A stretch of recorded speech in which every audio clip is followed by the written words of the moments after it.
अस्सलाम वालेकुम। मोहम्मद जमील शाहिद आपसे मुखातब है। ये स्टीम प्रोडक्शन के सिलसिले में आज भी ये लेक्चर नंबर 17 है और ये DCS टेक्निक से मुतल्लक है। तो ये जैसे हमने बताया आपको, ये कंट्रोल सिस्टम के थोड़ा सा ये है। तो DCS के बारे में थोड़ा सा तो पिछले लेक्चर में बताया जा चुका। DCS एक्चुअल होता क्या है, इसकी लॉजिक क्या है, यहाँ थोड़ा सा हम ये काम कैसे करता है, हम ये इस लेक्चर में ये बताएंगे आपको। तो थर्मल पावर हाउस में सवाल ये, फील्ड से सिग्नल कैसे जनरेट किए जाते हैं, फील्ड से सिग्नल कैसे जनरेट होते हैं और आगे कैसे शिफ्ट होते हैं। ये एक ड्राइंग है, इसमें से आप समझ सकेंगे। तो ये सिग्नल, ये फील्ड से फ्लो के सिग्नल है किसी के, तो फ्लो के सिग्नल ये आ रहे हैं, ये सिग्नल कंट्रोलर को भी जा रहे हैं और ये यहाँ से जनरेट हो रहे हैं। फ्लो ट्रांसमीटर से ये सिग्नल जनरेट हो रहे हैं। फ्लो ट्रांसमीटर ये जो ना ये DC सिग्नल जनरेट कर रहा है 4 वोल्ट, और सिग्नल का फीडबैक भी उसको जा रहा है कि चेंज करने का, सेट करने का जा रहा है। तो ये कंट्रोलर है, कंट्रोलर को जा रहे हैं। तो ये एक ट्रांसमीटर है, सिर्फ ये फ्लो को, ये फ्लो का वो है, फ्लो इंडिकेटर लेवल है, फ्लो बताने वाला।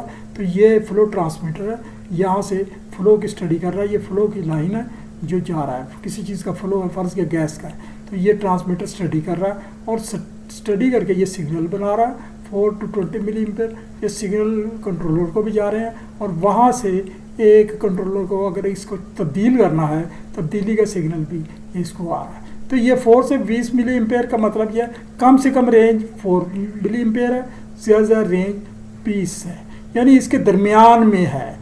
वो 17 मिली एम्पेयर भी हो सकते हैं, 13 भी हो सकते हैं, 8 भी हो सकते हैं। तो ये इतने मिली एम्पेयर की रेंज है, ये जा रहा है। अब ये दूसरा है कि ये कंट्रोल वाल है, यानी असल काम तो कंट्रोल वाल ने करना है, तो इसको सिग्नल आना होता है।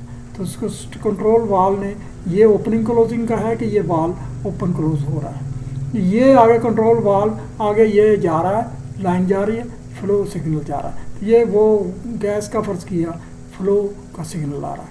तो ये जो है स्मार्ट पोजिशनर है, ये वाल की पोजीशन को उसी हिसाब सिग्नल से चेंज कर रहा है। तो ये सिग्नल ये जो है ना ये इस हिसाब से जा रहे हैं। तो ये इंस्ट्रूमेंट एयर है, ये इसको वाल्व ने, तो इंस्ट्रूमेंट एयर ने खोलना बंद करना, तो पोजीशनर को जाती है, तो पोजीशनर वहाँ से ये इसको जा रहा है आगे। ये जो है ना ये इसी तरह से इसकी भी फीडबैक ये जा रही 4 से 20 मिली एम्पेयर की, कि ये कितना खुल गया, कितना बंद हो गया, और ये फिर स्मार्ट पोजीशनर को चेंज ओवर की आ रही है। तो इसी के ये पूरा कंट्रोलर 4 से 20 मिली एम्पेयर का सिग्नल ले रहा है और सेट पॉइंट ये दिया गया है, वो सेट पॉइंट को फॉलो कर रहा है। तो फिर ये इलेक्ट्रिक सप्लाई है, ये इसके जो है इलेक्ट्रिक सप्लाई से ये वर्किंग कर रहा है, वो ये सिस्टम है। इसको आप गौर से देखें तो इसको समझने की कोशिश करें। तो ये लॉजिक है, यानी लॉजिक दोबारा आ गई, बता रहे हैं कि ये जो सिग्नल वहाँ से जनरेट होता है, फ़र्ज़ किया फ्लो का है, तो फ्लो का सिग्नल ये वो जो फ्लो इंडिकेटर है वहाँ से जनरेट होगा, तो फ्लो कंट्रोलर को एंड पे जाएगा। तो दर्जेबाज वाला ड्राइंग में सिग्नल फ्लो तरीके का, सिग्नल फ्लो टेम्परेचर के भी हो सकते हैं, प्रेशर के भी, स्पीड के भी, करंट के भी, वोल्टेज वगैरह के भी हो सकते हैं। ये मतलब किस्म के आगे फंक्शन है जो उसके होते हैं। फ्लो के सिग्नल डेल्टा पी होते हैं, डिफरेंशियल प्रेशर के सिग्नल होते हैं, वहाँ से जहाँ फ्लो इंडिकेटर तो वहाँ डेल्टा पी लिया जाता है, से जनरेट किए जाते हैं। तो वहाँ आरफिस प्लेट होती है, उससे टेम्परेचर के सिग्नल थर्मोकपल से या आउटपुट होती है, करंट के करंट से लिए जाते हैं, प्रेशर के signal piezo electric effect instrument की आउटपुट से लिए जाते हैं। यानी पीजो इलेक्ट्रिक इफेक्ट से वो इंस्ट्रूमेंट के ऊपर एक प्रेशर से पड़ता है और प्रेशर की कमी बेशी से वो कंट्रोल होता है। स्पीड के उसके लिए टेकोमीटर होता है, उसकी फ्रीक्वेंसी के सिग्नल लेते हैं, फ्रीक्वेंसी की आउटपुट स्पीड में साथ होती है। करंट और वोल्ट डायरेक्ट सिग्नल होता है। ये सारे सिग्नल भी 4 से 20 मिली एम्पेयर में कन्वर्ट किए जाते हैं। ये सारी आउटपुट DC होती है। कुछ पैरामीटर आउटपुट के अलावा इनपुट के भी होते हैं। इनपुट से मतलब यह है कि वो सिग्नल जो उसको कंट्रोल रूम से भेजे जाते हैं, जो कंट्रोल रूम से आते हैं, मतलब फ्लो और दीगर उससे तब्दीली करने के आते हैं। कुछ सिग्नल वन साइडेड होते हैं। वन साइडेड सिग्नल से मुराद ये है कि प्रेशर है, अब प्रेशर को चेंज करने का सिग्नल अपने कंट्रोलर को जाएगा, क्योंकि प्रेशर जहाँ सिर्फ इंडिकेट हो रहा है ना, वो डायरेक्टली इन सिंगल साइड में होगा, यानी कंट्रोल रूम को जा रहा है इतना प्रेशर जा रहा है, तब्दीली का भी जा रहा होगा और वो पुराना पहला भी जा रहा है, टेम्परेचर का भी इसी तरह, स्पीड वगैरह का भी। कुछ सिग्नल सिर्फ ऑन ऑफ के होते हैं, मसलन जैसे मैंने वाल का बताया था, ये तमाम सिग्नल अलग अलग मार्शलिंग कैबिनेट को भेजे जाते हैं। ये सिग्नल तमाम मार्शलिंग कैबिनेट को जाते हैं। वो कैबिनेट दरअसल एक फ्यूज़ बॉक्स होता है, तो ताकि इनके ना फ्यूज़ अगर उड़ जाए तो ये सिग्नल बंद हो जाएगा, तो वो फ्यूज़ लगाना ज़रूरी होता है ताकि किसी किस्म का। अच्छा, ये जो है ना, अब हम कंट्रोल वाल करने का तरीका सादा से वजाहत करेंगे। फ़र्ज़ किया हम किसी लाइन में फ़्लो को कंट्रोल करना चाहते हैं, इस सिलसिले वाल की ओपनिंग को कम पेश किया जाता है। ऐसे ही है, फ़्लो बढ़ाना चाहते हैं तो वो ओपनिंग, या घटाना चाहते हैं तो ओपनिंग को कम पेश, तो पहले फ़्लो इंडिकेटर का सिग्नल कंट्रोल वाल को जाएगा, यानी वो कंट्रोल वाल को जाएगा। फ़र्ज़ किया फ़्लो बढ़ाना मतलूब है या लेवल कम हो गया, तो कंट्रोलर उसकी जरूरत के बाद वाल को खोलने का सिग्नल भेजेगा। कंट्रोल वाल के एक्चुएटर पर लगा पोजीशनर वाल को नई ओपनिंग पोजीशन का सिग्नल देगा, यानी पोजीशनर वाल को नई ओपनिंग का सिग्नल देगा। कंट्रोलर कंट्रोल रूम से ये सिग्नल ऑटो पर भेजेगा, मैनुअल पर भेजेगा, एक कैस्केड की कैलकुलेशन देगा। आहिस्ता आहिस्ता वाल प्रोसेस की नई ज़रूरत के मुताबिक खोल जाएगा। फ़्लो बढ़ेगा, फ़्लो इंडिकेटर कंट्रोलर को फीडबैक सिग्नल देगा। 4 to 20 मिली एम्पेयर के सिग्नल में इजाफा हो जाएगा। फ़र्ज़ किया 13 जा रहा था, अब 16 हो गया, तो ये सब DCS में होगा। तो ये पहले जो थे रवायती कन्वेंशनल कंट्रोल रूम में, ये सिग्नल प्लांट से रियर कंट्रोल रूम यानी रैक रूम को भेजे जाते थे, और हर कंट्रोल फिर वो 24 वोल्ट के, जैसे पहले बताया, तारों की तरह मसूल हुआ करता। लेकिन अभी ऐसा नहीं है, ये DCS में ऐसा नहीं है। ये डाटा 4 मिलीमीटर में कमी बेशी करने चाहिए, हत्ता के लेवल की रिक्वायरमेंट के मुताबिक वाल खुल जाता है। आपको ये इल्म होना चाहिए कि ये जो DC सप्लाई होती है, इसके सिर्फ वोल्टेज होते हैं या एम्पेयर होते हैं, ये दो ही उसकी रीडिंग आ रही होती है, इसकी फ्रीक्वेंसी नहीं होती, ये नहीं होती। ये सिग्नल 2 वोल्ट का होता है और 4 से 20 मिली वोल्ट में कमी बेशी का होता है। तो ये तो पुराने रवायती में 24 वोल्ट में सिग्नल चेंज किया जाता था, तो वो जो ये पहले हम बता चुके हैं। उस कंट्रोल रूम में आगे जो कंट्रोल पैनल पर डिस्प्ले का अलार्म भी सिग्नल होता था, अलार्म का भी है, रिकॉर्डर को भी आता था, और ट्रिप शटडाउन का भी आता था, इंडिकेशन सब कुछ शामिल था। इस तरह से अलग तारों के ज़रिए हर सिस्टम के अलग तार जाते, कंट्रोल रूम से तब्दीली करने की इंफॉर्मेशन फील्ड को दी जाती थी। यहाँ बहुत बारीकियाँ बयान नहीं कर रहे, अक्सर मसला प्लान। अब DCS में ये चीज़ तब्दीली कमी आई है, सो इसके कुछ इंस्ट्रूमेंट अब डिजिटल हो गए हैं, ये एनालॉग से डिजिटल हो गए हैं। बाकी controlling system, controller, release, field की कैलकुलेशन फार्मूले वही फील्ड के, उस तरह से डाटा प्लांट फील्ड से रियर कंट्रोल रूम में आ रहा है। सिर्फ तब्दीली जो आई है वो rear control panel rack room से कंट्रोल डेस्क को डाटा, सिर्फ ये जो कंट्रोल डेस्क को जाता है एक सिंगल केबल से जाता है, जो कोक्सल केबल होती है, VNet केबल, सिर्फ एक सिंगल। ये अलग बात है, इस किस्म की एक और 2 होती हैं, एक स्टैंड बाई होती है। अगर एक काम करनी छोड़ दे, यानी वो काट दी जाए या किसी वजह से बेकार हो जाए, तो स्टैंड बाई वाली ऑटोमेटिकली सर्विस में आ जाती है, नॉर्मली उस पर कोई लोड नहीं होता।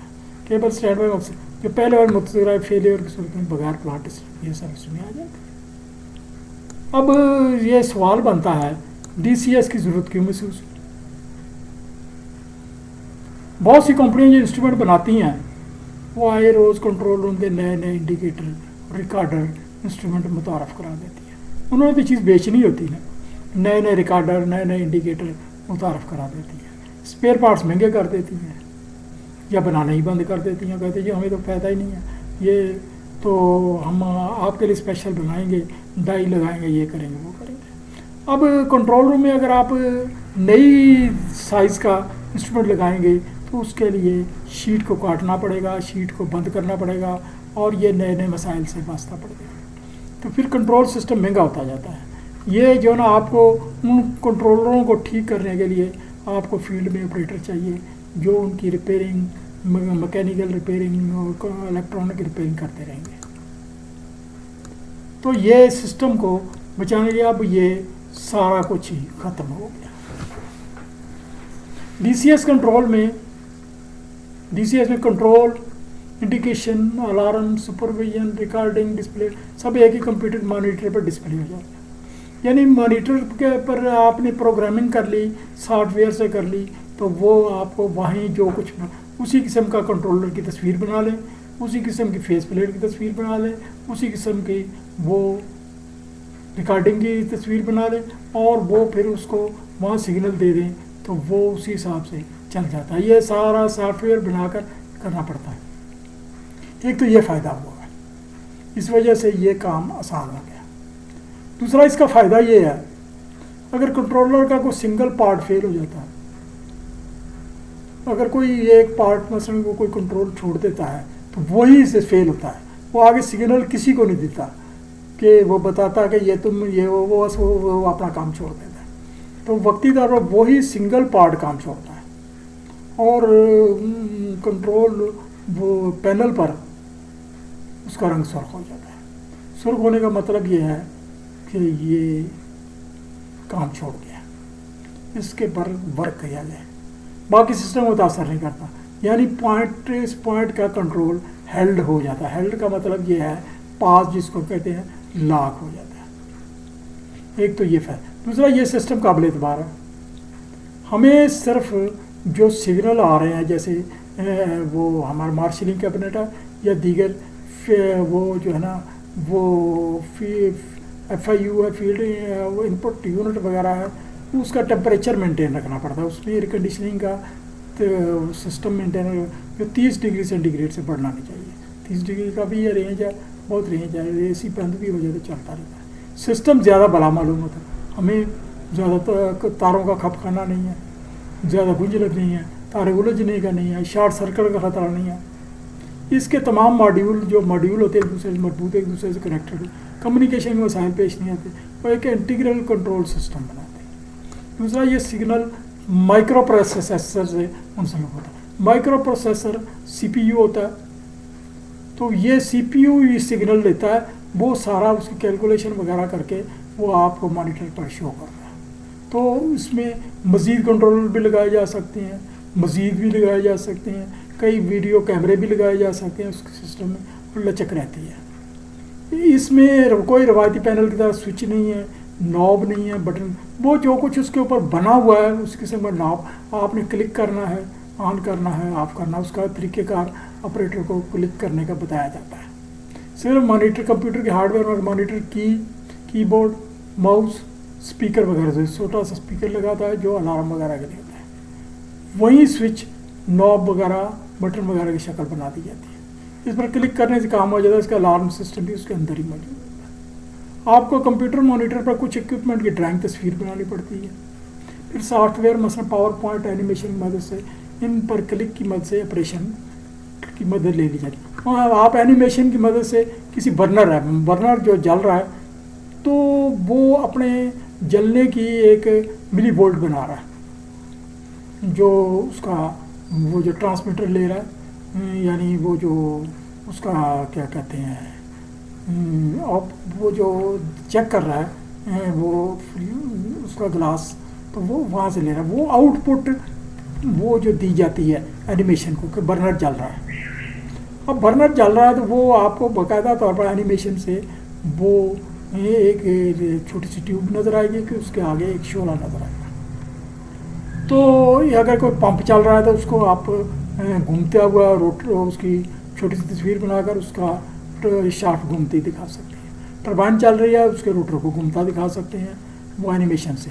अगर वो बंद हो गया है, जैसे बर्नर है बंद हो गया, या तो वो शोला सारे का सारा सुर्ख हो जाएगा, यानी बंद हो, या वो टोटली वो गायब हो जाएगा, या उसके ऊपर कोई क्रॉस आ जाएगा तो उससे पता लगे बर्नर बंद हो गया। इस तरह से पंप की है वो उसकी शाफ्ट रुक जाएगी, या ये एनिमेशन है। अच्छा, इसके अलावा ये है कि ये जैसे ये बॉयलरों का है या सीमेंट फैक्ट्रियों में ये होता है कि उनकी चिमनी के ऊपर वीडियो कैमरा लगा देते हैं। चिमनी के एंड जहाँ से एग्जॉस्ट निकल रहा है, वो एग्जॉस्ट की एक कॉर्नर पर छोटी सी तस्वीर आ रही होती है, तो उससे वो कैमरा देख रहा होता है कि वो फ्लू गैसेस कैसी जा रही हैं। अगर फ्लू गैसेस वो नापसंदीदा जा रही हैं, जैसे काली जा रही हैं, तो वो वीडियो कैमरा दिखा देता है। ऑपरेटर जो फील्ड पर देख रहा होता है उसको पता चल जाता है कि बर्निंग इनकम्प्लीट हो रही है।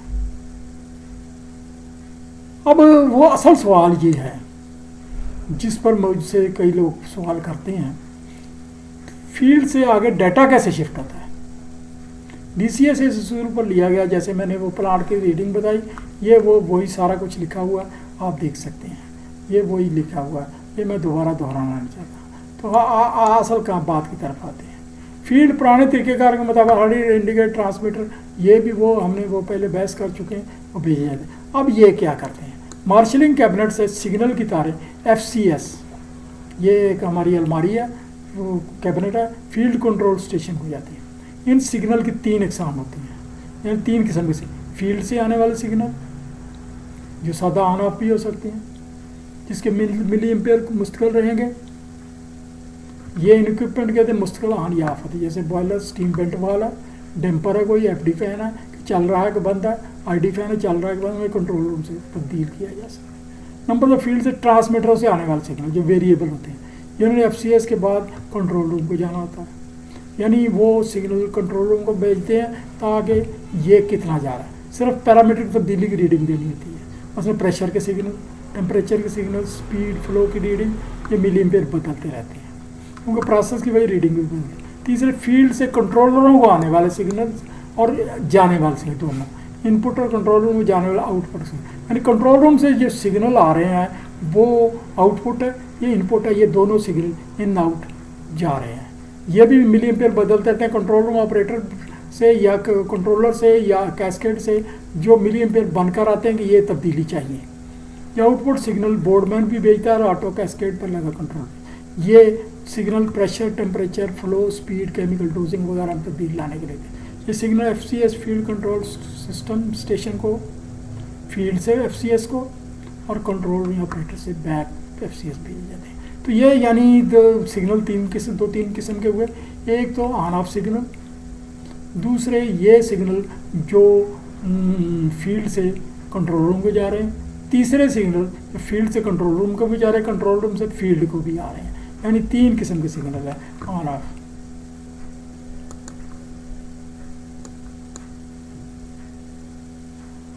अब ये जो है ना वो यहाँ बताया जा रहा है, मार्शलिंग कैबिनेट सिग्नल की तारें FCS के इनबॉक्स और आउटबॉक्स ये दोनों में जाती हैं, ये चलती फील्ड की इनपुट और कंट्रोल रूम से आई हुई आउटपुट कहती है। ये सिग्नल अपने अपने कोड के मुताबिक मुतलका ट्रांसड्यूसर्स को वसूल होते हैं। ये ट्रांसड्यूसर है, उसके साथ ही कोड लगा देते हैं, हर सिग्नल का अपना अपना कोड होता है, और जब वो कंट्रोल पैनल पर वो डिस्प्ले अपने कोड के साथ वहीं जाकर उसने रीडिंग देनी होती है। ये बड़ी अहम चीज़ है, ये वो उसका एक अपना कोड है। तो ट्रांसड्यूसर, दरअसल ट्रांसड्यूसर क्या होते हैं, उनको जाते हैं ट्रांसड्यूसर, एक ऐसे छोटे छोटे इंस्ट्रूमेंट होते हैं इलेक्ट्रॉनिक्स के, जो ये जो सिग्नल की DC सप्लाई है उसको AC सप्लाई में देते हैं, और सिग्नल की आउटपुट 5 वोल्ट कर देते हैं। अब ये जो 420 मिलीवोल्ट का सिग्नल जा रहा है, तो फ़र्ज़ किया कि सिग्नल पहले 13 मिली एम्पेयर का था, अब 17 का हो गया, तो इसी हिसाब से तब्दीली आती है। ये तब्दीली 4 से 20, 4 को 0 समझ लो, 20 को मैक्सिमम समझ लो, उसकी रेंज में आती है। तो ये सिग्नल उसी की रेंज में फ्रीक्वेंसी बनाते हैं, यानी फ्रीक्वेंसी ये तब्दीली वाली है। ये वो फ्रीक्वेंसी नहीं है जो हमारे घरों में 50 से हर्ट्ज़ की आती है, वो एक ही होती फिक्स, लेकिन ये तब्दील हो रही है, इसकी मखसूस फ्रीक्वेंसी बनती है। टेम्परेचर और वाइब्रेशन के सिग्नल पहले ही AC होते हैं, ये डायरेक्ट भेजे जाते हैं, लेकिन ट्रांसड्यूसर के हिसाब से इनको भी 5 वोल्ट का किया जाता है, इसको भी मतलब ट्रांसड्यूसर 5 वोल्ट में तब्दील करना होता है। अब ये सारा सिस्टम नोड्स का है। अब हम आपको नोड्स बताते हैं क्या है, क्योंकि ये नोड्स का गिनने का सिस्टम है। ये एक हमारी एक आम वो AC सप्लाई है, ये देखें, ये इधर से सप्लाई इधर गई और इधर से ये यहाँ तक जो सप्लाई है, ये आम हमारी घरेलू 50 साइकिल की उसका मिसाल दी जा रही है। इसके कमी बेशी से आप समझ सकते हैं, ये सप्लाई जा रही है, ये इसको यहाँ से यहाँ तक एक साइकिल कहेंगे, एक साइकिल कहेंगे, और ये इस फासले को एक वेव लेंथ कहेंगे। इसके फासले को वेवलेंथ कहेंगे और इस सारी ड्राइंग को एक साइकिल कहेंगे। अब ये सप्लाई आपने देखा पहले ये इधर गई और यहाँ से फिर ये जो है ना सप्लाई ये जो इधर को जा रही है, दरअसल ये सप्लाई यहीं है, तो इसका साइकिल का रुख इधर को हो गया, यानी पहले वो इधर को होती है तो अगले लम्हे ये इधर को सप्लाई उल्ट हो जाती है। तो ये उल्ट को हमने निचले हिस्से में ज़ाहिर कर दिया ग्राफ की। ये ग्राफ है, ये ग्राफ है, ये 0 पॉइंट है ग्राफ का, इधर को माइनस पॉइंट है, ये एक्स साइड है, ये वाई साइड है। तो ये ग्राफ के 0 से ये सप्लाई चली तो ये इधर हुई, तो यहाँ से ये इस तरह से हो जाती है। ये मैंने बताने के लिए लिखा, लेकिन एक्चुअल क्योंकि टाइम तो आगे जा रहा है तो ये ग्राफ में ये सप्लाई यहाँ हो गई है, क्योंकि ये टाइम का ये एक्स साइड टाइम की जा रही है। तो इस किस्म के आम घरेलू वापडा सप्लाई में 50 साइकिल्स, यानी इस किस्म के 50 साइकिल 1 सेकंड में बन जाएंगे। तो ये अगला साइकिल है। अब ये साइकिल जो है, जैसे ये मैंने बताया, तो यहाँ एक ये पॉइंट है, ये 0 हो जाती सप्लाई, यानी यहाँ 0 थी, ये 0। तो ये घरेलू सप्लाई अगर वो को देखें तो ये 50 साइकिल्स हैं, तो वो 100 मरतबा, यानी ये 1 और 2, ये तो 0 पॉइंट है ना, तो यहाँ 2 मरतबा 0 हुई, इसको नोड कहते हैं। और ये सप्लाई जो मैक्सिमम थी गई यहाँ एंटी नोड कहलाती है। तो ये बाकी इसमें वो इसको टोटल जो सप्लाई जितनी बड़ी उसको एम्पलीट्यूड कहते हैं। एक एम्पलीट्यूड ये है, एम्पलीट्यूड है। तो ये 0 जो एम्पलीट्यूड है इसको नोड कहते हैं, वो गिन लिया जाता है, यानी एक सिस्टम में वो उसको काउंट कर लेते हैं, इसे नोड्स कहते हैं। असल में सारा डीसीएस लोड इंटरफेस यूनिट की जादूगरी है, सिग्नल को टोकन पास के जरिए भेजना। अब हम टोकन पास तो आगे बताते हैं। आगे चलने से कबल एक बहस कर ली कि नोड्स क्या होते हैं। तो ये मैंने वो बहस है जो मैंने ज़बानी आपको बता दी, आप इसको स्टडी कर सकते हैं। ये मसलन स्टडी में ये लिखा है कि एथलीट एक मंजिल पर पहुंचने के बाद वापस पलटता है तो एक लम्हे के लिए उसकी स्पीड 0 हो जाती है। तो ट्रांसड्यूसर 4 से 20 मिली एम्पेयर के सिग्नल को 2 करोड़ हर्ट्ज पर, 2 करोड़ हर्ट्ज का मतलब 2 करोड़ वो साइकिल्स पर सेकंड की तक की सप्लाई में तब्दील कर देता है। लेकिन सिग्नल की कमी बेशे लोड्स भी मुख्तलिफ, यानी अगर वो सिग्नल कम है 17 का है तो उसकी फ्रीक्वेंसी में कमी आ जाएगी, 17 से 13 तक, 13 हुआ या 12 हुआ, कमी आ जाएगी। तो वो अगर बढ़ेगा तो ज़्यादती आ जाएगी, वो नोड्स ज़्यादा हो जाएंगे। तो ये जैसे ये मैंने बताया, ये एक साइकिल है, ये 1 सेकंड में है, तो उस सूरत में यहाँ साइकिल ज़्यादा बन जाएंगे, क्योंकि वो आगे रेंज तो एक ही है, साइकिल ज़्यादा बन जाएंगे।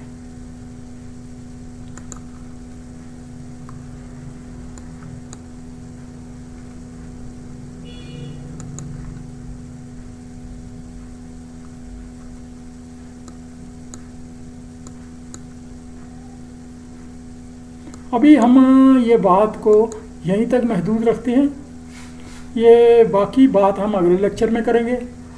तो ये इस लेक्चर को समझें, देखें, बार बार रिपीट करके देखें, कोई साथ में ग्रुप स्टडी करें, कोई लोग साथ में बैठ जाएं वो स्टडी करें और एक दूसरे को समझाएं, दीगर किताबों से फ़ायदा लें। हमने भी किताबों से पढ़ा है तो आपको फ़ायदा हो सकता है। लेक्चर को लाइक कर दें, सब्सक्राइब कर दें, घंटी के बटन को दबा दें, जो भी तकाजा हो, जिस तरह से भी आपको ज़रूरत महसूस हो। और इसके अलावा हमारे लिए दुआ करें, अल्लाह ताला आपको भी खुश रखे। Thank you very much.